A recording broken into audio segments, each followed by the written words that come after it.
Hey there, Workforce. Brian, you recently put out a video on Logan Paul and what all the news is with him most recently. And this stems from a series of situations we've watched take place all the way back from the beginnings of YouTube. There have been controversies, and they've continued to escalate until just this most recent one.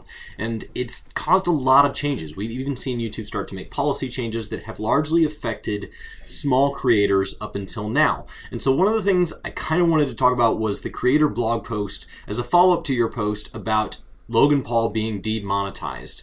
And I think there's a couple of perspectives here, and I don't know exactly where I fall, but let me just go through the information that I've found and I've read, give a little bit of my opinion, and then see what you guys think.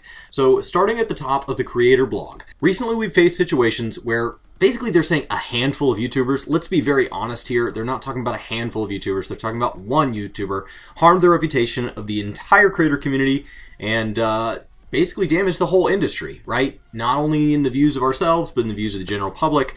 And they've decided they're going to tighten their policies. We've seen this from them before. They're hoping to communicate more quickly, more transparently. Great, wonderful. This is not unheard of. But one of the issues I already have with this is what Philip DeFranco kind of talked about, where we're still seeing Logan Paul recommended to people who don't even subscribe or watch Logan Paul's videos. So the learning algorithm doesn't, it's one of two things. Either they're doing something that is different than what they're saying, or the learning algorithm is so good at its job to go and make the platform money and get the platform views and watch time and all the metrics that it is taught to do, to the point that they can't steer it away from doing this. But there's something weird about the way they said, oh, we fixed it so quickly, that says that they do have more control. And so I think it's more likely the first, but that's a big allegation, and there's really no proof of that. And so we're gonna have to see how this plays out. Maybe that was a short-term thing, but looking at even just the social blade of recent days, you know, I pulled it maybe a couple days ago, and I'll see if I have a screenshot still saved from that. And then I pulled it again today as of this recording, and his subscriber numbers are still absolutely nuts. And one of the things about subscriber numbers is view count largely comes from the way your video feeds into the algorithm. And a lot of the benefit to that is that initial view count, right? Those free views that come from loyal subscribers, people who will watch your video because they already know they like it before they even hit play. And then that's what tells the algorithm, okay, based on how the subscribers liked it, that's what increases the likelihood that it gets fed to possibly people who've never seen you before. And those are people who are able to be converted into new subscribers. And so when you see really high subscriber growth, that's a sign that what this person is doing is something that the algorithm likes. So unless you really see his subscriber numbers take a hit, it's hard to believe that he is getting any different treatment. And I'm not saying any subscriber growth is not fair, not right. I mean, you have shares, you have friends, all of this. There's all these things that feed into it. But I am saying that if his subscriber numbers stay the same, it's hard to believe that the platform is changing his visibility at all. So they go on to say, when one creator does something particularly blatant, like conducts a heinous prank where people are traumatized, promotes violence towards a hate group, demonstrates cruelty, or sensationalizes the pain of others in an attempt to gain views or subscribers. That was a really long way of saying that, yes, we all saw the video. It can cause lasting damage. Absolutely. It is critical to ensure that the actions of a few, in this particular case they mean one, doesn't impact the 99.99999% of you who are using your channels to connect with your fans and build thriving businesses, which is not to say that Logan Paul is not using his channel to connect with his fans and build a thriving business. What they mean is operating within the guidelines. They just don't want to come out and say that. And so they've long had a set of community guidelines that act as a set of rules for what we can create that's ad-friendly. That's the term here, right? We always wonder who sets the bar of morality, and honestly, it's whoever pays the bill in this case. So advertisers advertise on the platform, and ultimately, no matter what we as creators view as a good video or a bad video, or an ethical video or an unethical video, or what the viewers view as that, it matters what the advertisers think and what the advertisers will pay to be in front of. If viewers will watch it, whether or not it makes them upset or not upset doesn't matter. That is time that is potentially for sale to an advertiser, unless that advertiser feels that whatever content is being paired with them will do more harm than good in trade for purchasing that kind of like that eyeball time, right? And so community guidelines and ad-friendly guidelines, in my mind, are one and the same when you talk about an entity that is forced to run on a profit model. This is not a non-for-profit, and even non-for-profits, they still want to grow. They still want to, you know, even a church or a religion, right, still wants to bring in new members, still wants to have a good public face. And so that's not to say that it's bad just because they want to grow and be successful as a business. But let's call it what it is. Now, they do say that in rare instances, we need a broader set of tools so that they can respond more quickly, because the big issue with this was how slow they responded. Now, they're outlining a couple additional steps, and these are important. Premium monetization programs, promotion, and content development. Now, we may remove a channel from Google Preferred, and that can mean that it's either suspended from that program, or if they're being paired with YouTube Originals, that's all gone.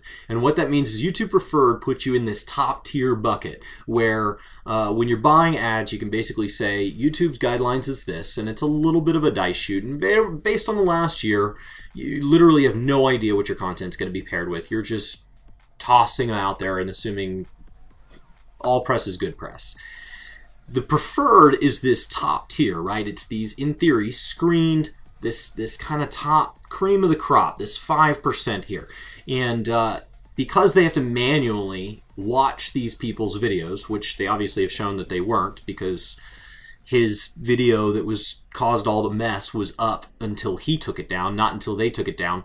But in theory, they're able to, by keeping only a small number of creators, those creators can only put out so much content. And so they can get a lot of bang for their buck. They can take a small number of employees, watch over them, and then those videos go on to get millions and millions and millions of views, which leads to enough revenue to not only pay for the extra screening, the extra employee time, but that they can actually sell that as an additional service. That if you really want to be sure that your content reaches lots of people in front of absolutely friendly, guideline approved content 100% of the time, you can pay a little extra, and then because YouTube is in a profit share with us creators, they basically pass that extra bonus, they pass a piece of that onto the creator.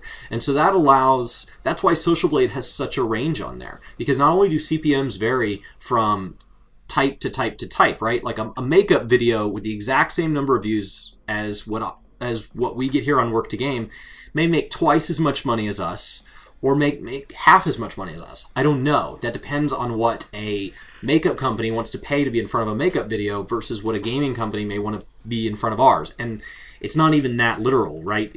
There's so much more to that. Squarespace may say they want to be in front of gaming and makeup videos. And so there's a whole bidding process. And your type matters, but this premium commands an even higher thing here. So when you look on Social Blade, these people are making even higher amounts than if you just take our numbers in there. Video recommendations. We may remove the channel's eligibility to be recommended on YouTube, which such as appearing on the homepage, trending, or watched next. Now, this is interesting because I feel really mixed about this. The recommendations page primary job is to keep people on the site. So they're going to recommend anything that will keep you on the site, which makes me think that with small creators, with people who have different monetization methods, that has to play in, right? They have to evaluate what the likelihood that exposing a small creator to a fan, what if it's not a good video, right? What if that person leaves? They're still monetizing the video, they're just not sharing it with small creators now. So it's not like they're not making their money. They're just using it to help against the hosting cost of keeping a file uploaded on their servers that doesn't generate very much video per file size. So when you talk about big creators like Logan Paul, or any big creator, especially ones who have active communities outside of YouTube, there's two big things the algorithm seems to look for. And one is cross-channel, because you're expanding the amount of content that viewer has to watch. And so when somebody, that's why you see all these response videos, because they do very well. If we talk about this and we get referenced on some huge channel like Philip DeFranco, it will massively boost this video for us. And it doesn't happen very often, but when it does, you will see a spike in the views. So that's good, but what's even better is when you can bring new eyeballs to the platform. And so when you can do something like get on a CNN page, and Matt Pat did a great video on this, talking about how when you can bring people in from outside who may end up converting to spending more time on the platform than they would have spent if they had never been exposed to that video, that's a good thing. So saying that they're going to remove a channel's eligibility, an entire channel, not just a video, is something that I really think they're going to be very, very careful on. And they said they've done it with Logan Paul very briefly, but to say that they're not going to do that long term, there's a reason in his newest video he brags about how many subscribers he got during his break. What you mean disgrace, boy? I took a break. Besides, I'm still lit as f***. What other YouTuber you know can take a 3-week break and still gain 1 million subscribers? There's no remorse here, right? So if you're only looking for intent, he's not sad. He still feels like he's on top of the world. If anything, he feels like he's a victim based on, you know, he went off and did that interview, did interviews and all this press about coming back, and it's about he overcame. And so I think growth is important, but I think the moment you brag about how you're the most humble guy in the room, you've kind of offset the benefit. That's my personal opinion bleeding in here. But let's continue reading. In the past, we have felt our responses to some of the situations were slow and didn't address our broader community's concerns. Our ultimate goal is to streamline the response so we can make better, faster decisions. That's kind of conflicting. It's hard to make better decisions faster. If you weren't able to make better decisions before, why is speeding it up going to be better? And that they're going to communicate them more clearly with us. We strongly feel in the freedom of expression and know that the overwhelming majority of you follow the guidelines and understand you're part of a large, influential, interconnected community. Blah, blah, blah. We expect it all to be better. Yay, yay, yay. So what does this mean? This means that we're going to see more changes. This means that the cutoff for small creators is not done. And the new cutoff may come at the top. It may just be something that affects things like Google Preferred, YouTube Originals, which will, in general, effectively be a kind of additional tax of time and effort on the top group of channels. Because the smaller to whatever you want to call us, medium, I guess is what Brian said, small channels like us, we're not in YouTube Originals. And so that making a change to YouTube Originals effectively doesn't change our lives right now. That would be a wonderful problem to have, but that's for other people. And so I feel like this is running long, but what I think they're struggling to do here is the vast majority of money comes out of the unbelievably minority of channels. And that's true in 99% of industries. A minority of people is doing the majority of the earning. And that's because if you have to gamble on somebody and somebody has a track record and somebody does not, you go with somebody that has a track record. And so there's this positive feedback loop that can cause them to run faster and faster. So unless this guy is ready to hustle, there's no way to keep up with them outside of sheer effort or luck. And so I think that saying they're going to make these changes is a big and bold claim. Demonetizing Logan Paul for even a month could easily be $1 million. And that's a big deal. And it is. It says, especially because he's still getting views. And so this isn't just his money they're taking away anymore. When they took away the small creators' money, they kept it for themselves to offset the cost of hosting for small people and being able to discourage that money from being an incentivizer for small people to abuse things. So it kind of did two things at once, right? They got to make money while discouraging bad behavior that was seeing a paycheck come in and was like, awesome, I'll keep doing this bad behavior. And so now only small creators that want to be on the platform will stick around long enough to make it over the hurdle. And so that's kind of the theory there from my perspective. But when you talk about taking away monetization on a big channel, he's still getting a lot of views today. You saw those screenshots I put up earlier. He is still getting a lot of views. So if none of those get pre-rolls, it's not just his share of the money that's being given up. YouTube has a very big stake. This platform is dangerously close to 50-50. So when YouTube makes a decision at that level, they are in it just as much as you are. And so that's a big deal, right? And if he is demonetized, it does make you wonder, is that what's going to cause it to be less recommended? If the algorithm sees this channel's not generating revenue, does the algorithm self-correct and automatically say, don't expose it to anybody, you don't have to? If they search Logan Paul, you have to put him in the search results. But if they search funny vlog, maybe he doesn't need to be in there anymore because he's not making us money. So taking their money out of it is the only part of this entire letter that convinces me they are going to do something that changes. And that's not actually in this letter, that's just something that happened. And so I think what is interesting and what I'm most excited about in this is that Casey Neistat is getting to sit down with the CBO, the guy that runs the creator piece of YouTube, which is honestly the money piece, right? They're kind of your chief of operations, except that since we're not employees, he's kind of dealing with a whole bunch of contractees that he can't interact with truly directly.